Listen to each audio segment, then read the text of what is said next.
Faut-il croire la théorie du complot née du 11 septembre et sur Internet en l'occurrence, relayée dans un livre, L'effroyable imposture, 11 septembre 2001, sous la plume et après enquête de Thierry Messant et du réseau Voltaire. Voilà la question que nous posons aujourd'hui. Vous connaissez la thèse.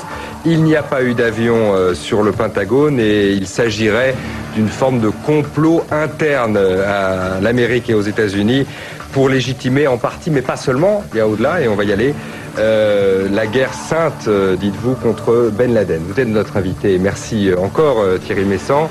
Nous vous mettons en contradiction, puisque contre-enquête nécessite contre-enquête, avec le colonel Dufour, avec Éric Denessé du Centre français de recherche sur le renseignement et avec Pascal Froissart, qui est lui spécialiste du travail sur la rumeur. Il faut bien dire qu'il y a dans cette affaire, on l'a saisi dans la première partie d'ailleurs, des témoignages contradictoires que vous balayez du coup en disant s'ils sont contradictoires, laissons-les de côté et restons au fait. On va continuer. Avec les éléments matériels. On va continuer, donc voilà. On va donc continuer à regarder. On va regarder à nouveau le scénario quand même de cette journée du 11 septembre parce qu'on sent bien qu'il y a là un grand flou, en tout cas un vrai manque d'informations qu'on peut peut-être expliquer autrement, mais qui s'explique peut-être, pourquoi pas après tout, par le complot dont vous parlez. Comment expliquer en particulier que l'armée américaine ne soit pas intervenue alors que l'avion qui a frappé le Pentagone, selon les sources officielles, qui aurait, selon vous, ou qui n'a pas, en l'occurrence, frappé le Pentagone, eh bien cet avion serait arrivé sur place 50 minutes, un peu plus même, après le premier avion qui a frappé les tours du World Trade Center. C'est Arnaud Lapère qui posait la question, et ce, dès le 16 septembre. Il y a eu un premier avion détourné qui s'est abattu sur une des tours du World Trade Center à 14h56. Le deuxième attentat s'est produit à 15h18. Dès lors, l'hypothèse d'une attaque terroriste de grande ampleur se confirmait. Elle aurait dû alerter la défense américaine et pourtant, 35 minutes plus tard, l'état-major se trouve dans l'incapacité d'éviter un troisième attentat contre le Pentagone. L'analyse des faits est accablante. Selon le Washington Post, l'aviation civile américaine a prévenu l'armée de l'air du détournement d'un avion à proximité de Washington 12 minutes avant le troisième attentat. Réaction de l'état-major, 2 chasseurs F-16 décollent de la base de Langley, en Virginie, à 210 km de la capitale, alors qu'une autre base, celle d'Andrews, se trouve à seulement 24 km de Washington. Deuxième fait troublant, l'ordre d'évacuation des sites les plus exposés du Pentagone n'a jamais été donné. Enfin, la décision de neutraliser l'attaque en détruisant l'avion détourné n'a officiellement jamais été prise, mais seul le président Bush pouvait en donner l'ordre. Et vous dites, Thierry Messant, mise en scène. Vous l'écrivez, oui, hein. Bien sûr, je dis mise en scène parce que simplement il suffit de regarder les déclarations du général Myers, qui est le chef d'état-major interarmes des États-Unis, donc le militaire le plus important dans l'armée des États-Unis. Il a été interrogé par une commission du Sénat juste le lendemain des attentats et on lui a demandé eh bien, comment est-ce que vous avez fait pour envoyer la chasse, etc. Et il a été absolument incapable à ce moment-là de dire si la chasse avait décollé. C'est-à-dire que le plus haut militaire des États-Unis ne sait pas, il est chargé de superviser des opérations, il ne sait pas ce qui se passe dans son armée, il ne sait pas si on a envoyé des avions. Et le timing qui a été donné là de l'envol de la chasse n'a été fourni par le NORAD, le commandement militaire aérien, que 2 jours plus tard. Donc nous avons affaire manifestement à une reconstitution des faits pour sauver ce pauvre général Myers qui était quand même en grave difficulté devant les membres du Congrès. C'est possible un tel flottement ou pas?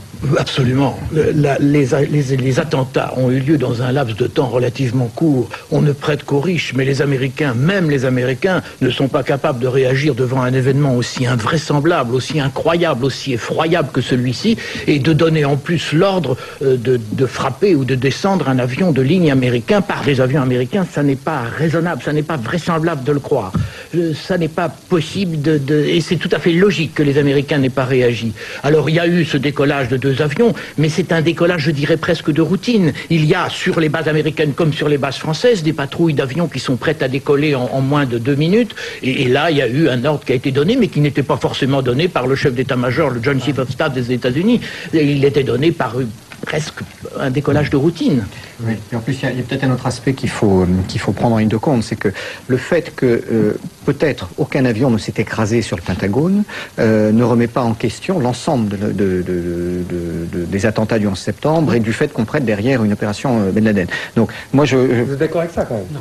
Moi, je suis assez sur ce va point. changer après l'interprétation. Voilà, mais sur ce point, je suis objectivement, c'est le rôle de l'ancien analyste de renseignement, de dire quand on regarde les faits, on doit se poser les questions que vous vous posez. Il y a un certain nombre de choses très troublantes que vous écrivez dans ce livre que je trouve très intéressantes.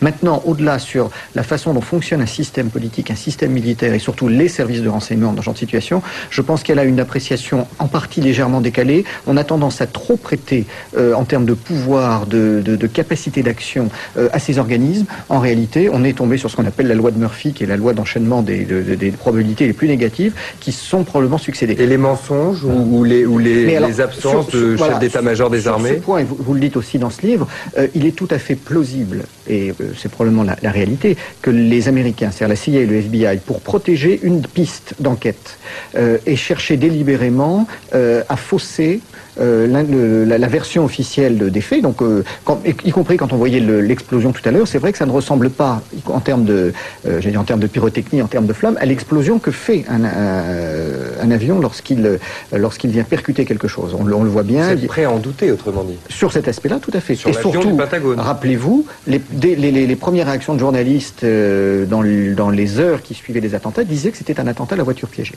Donc, j'en doute, je n'ai aucune preuve, ni dans un sens ni dans l'autre, mais c'est pour ça que je dis que la démarche de Thierry sur ce point est tout à fait intéressante.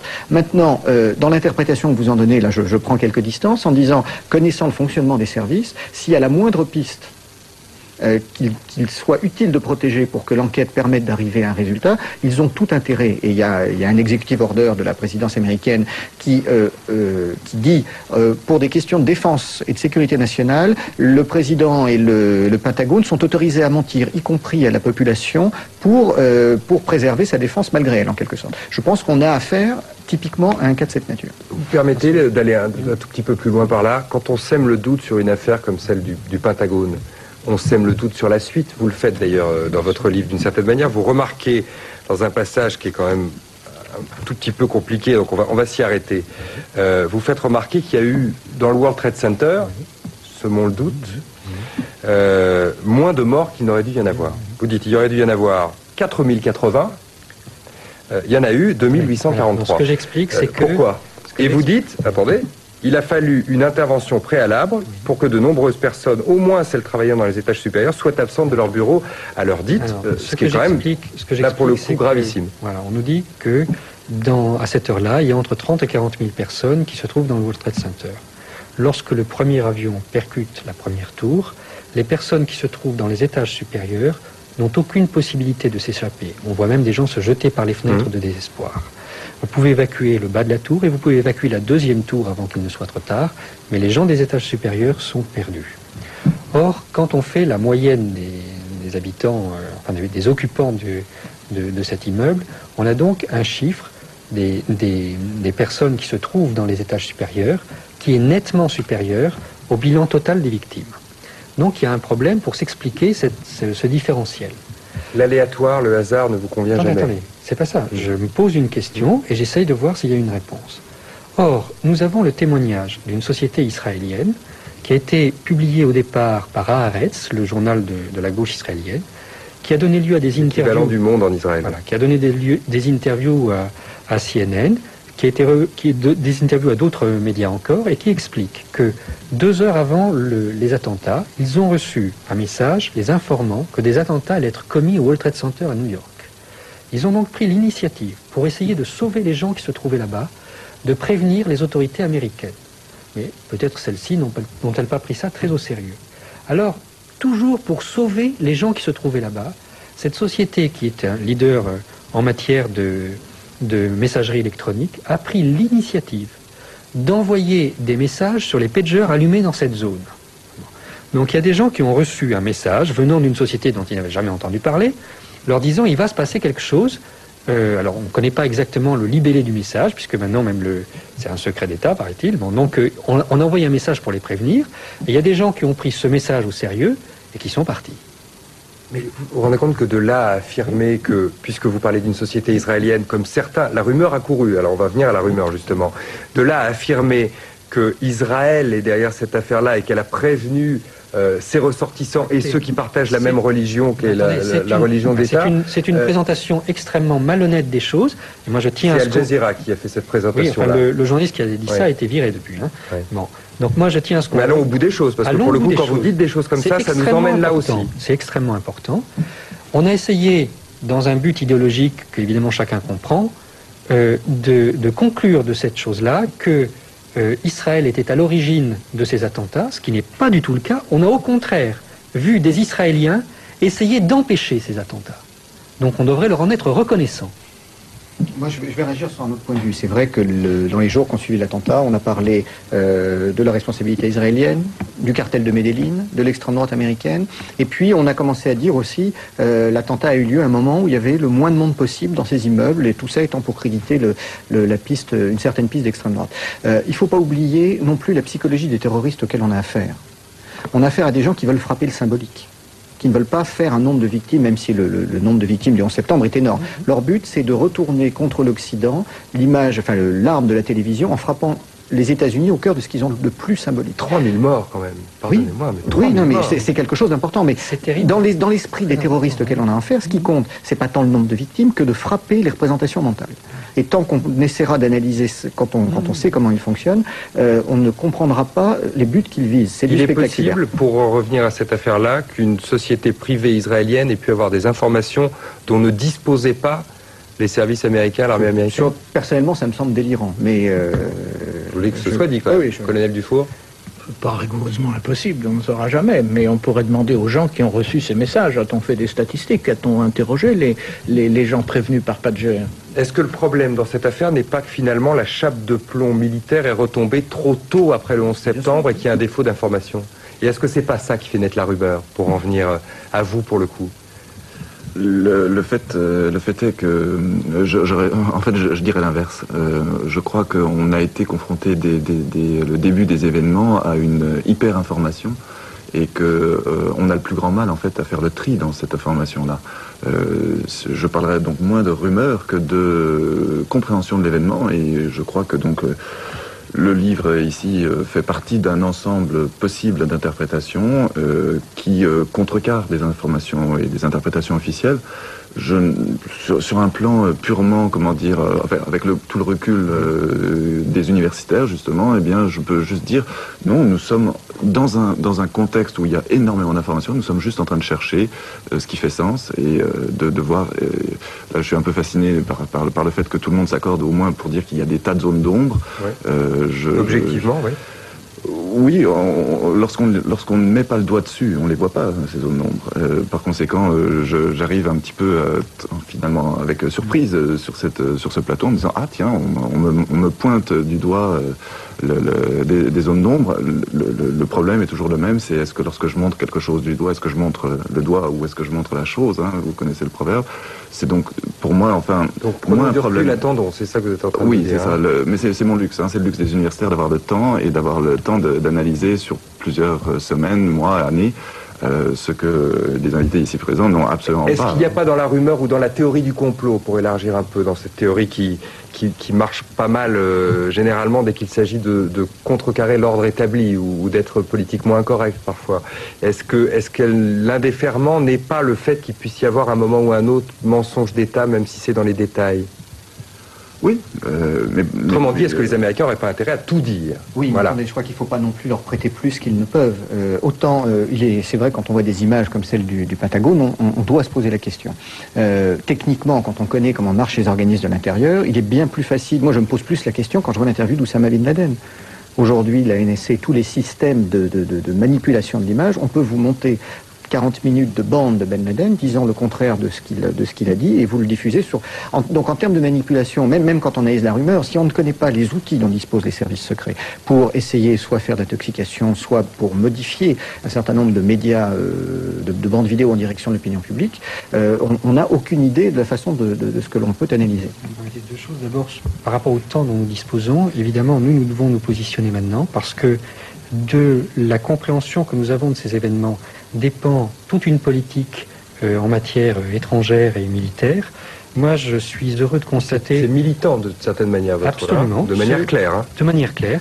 Le problème que je pose, c'est le problème de la maladie de la démocratie aux États-Unis, de ce secret qui s'est abattu partout, de la suspension pour 4 ans des droits fondamentaux des Américains. Quand même, pour nous, l'Amérique, c'était la liberté, c'était cette constitution extraordinaire. Ces droits sont suspendus pour 4 ans par l'US Patriot Act. C'est un vrai problème.